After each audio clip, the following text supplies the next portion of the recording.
The number one thing that's going to change your life, the only thing that will change your life, change your business, change your money, change your relationship, is you must raise your standard. All of us in life have things we want.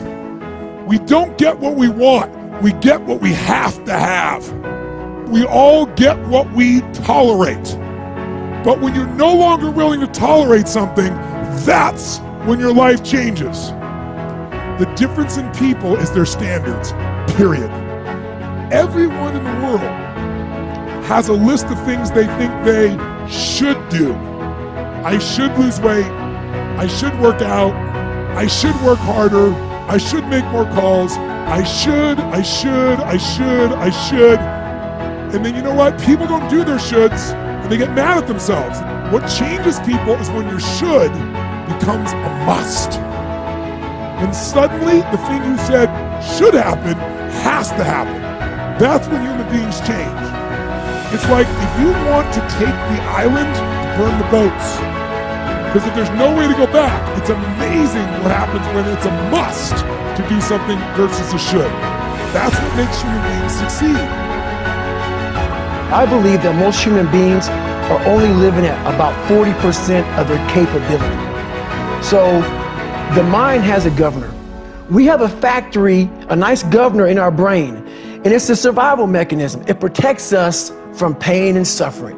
The second we feel that our mind says, oh no, this isn't fun. We should back off. We should sit down, find something more comfortable. And there's something about the mind. The mind has the tactical advantage over you. It knows what you're afraid of. It knows your insecurities. It knows your deep, dark lies. And it starts to push you away from that. It pushes you in a direction that is comfortable. The mind controls everything. Getting better isn't a hack or a trick or a one change that you need to make.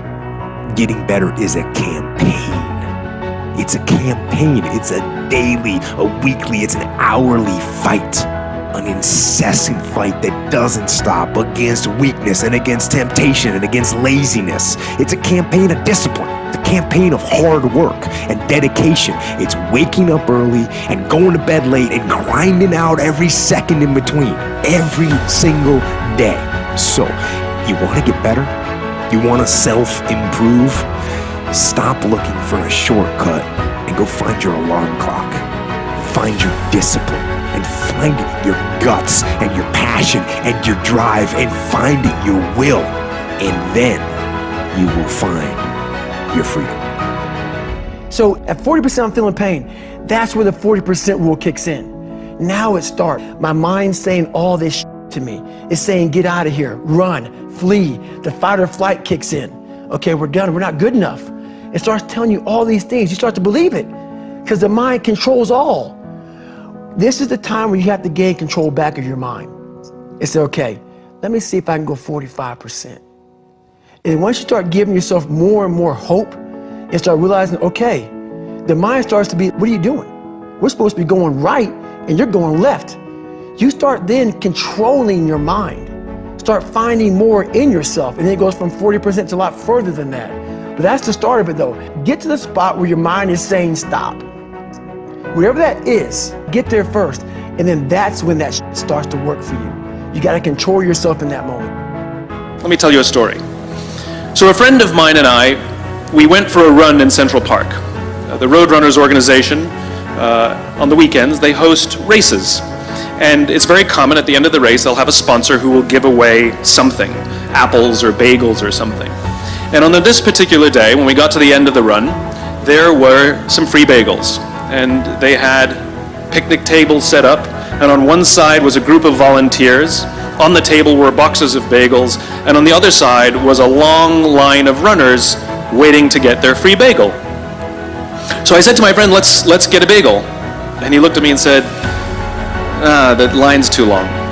And I said, free bagel. And he said, I don't want to wait in line. And I was like, free bagel.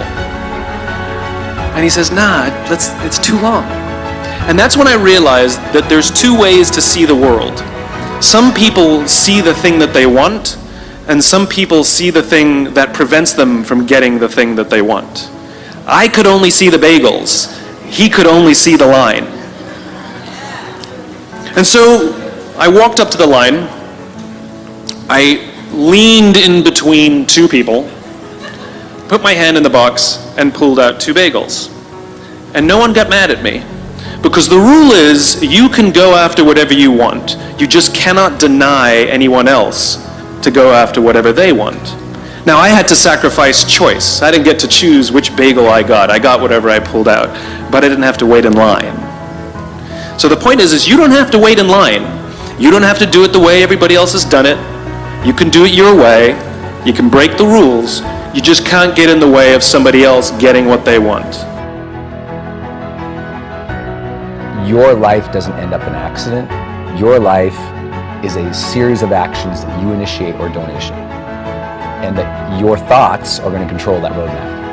And so how are you using your mind today to either make yourself feel great or not? I posted on Instagram this morning. I said, listen, your destiny is ultimately controlled by a decision you already made this morning. Everyone watching this already made a decision this morning.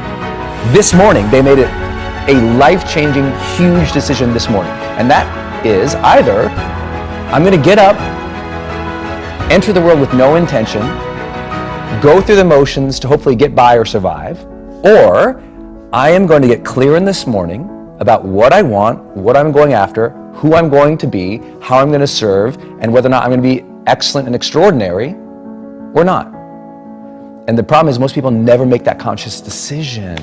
So I was learning early on, make the conscious decision about who you want to be each day, stay congruent with that.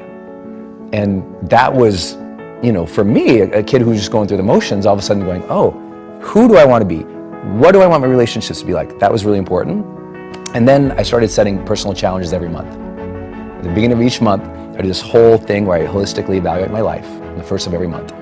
And it's like these 10 different categories of my life, from emotional to relational to financial to career, mission, objectives, all these things. I go down that on the first of the month, just kind of a holistic viewpoint of my life. And then I set a personal challenge and a professional challenge. And I do that every month. Every Sunday, I revisit my progress. Every Sunday for 23 years.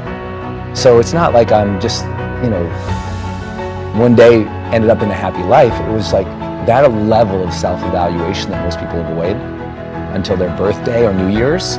I do it every Sunday and every first of the month, and I don't ever miss. And I think that has helped me kind of know what my thing is. Because I don't think I'm super special. It's like what I help people do, and this is chapter 1 of High Performance Habits, right? Seek clarity. The only reason I get to work with all these people you mentioned is because they're at a new level in their life where they're going, what is it now for me? And I help them kind of figure that out. Like, what is it now for you about how you want to define yourself?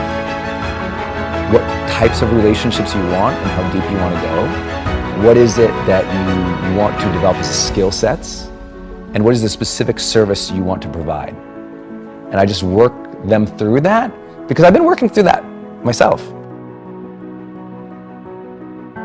So you're observing your life dispassionately from a place of mindfulness and understanding where the judgment isn't there that's negative. And so that's a huge part of it. Because a lot of people, the reason they hate self-audits and they hate self-evaluation because it feels bad, but they're letting it feel bad. Like instead, it's like, how do I perceive this and think through instead what my real intention should be? So how do I do it? And here's how I'd recommend others do it. First, I have my high performance planner, which literally details out. But if you don't have the high performance planner, here's a simple thing to do.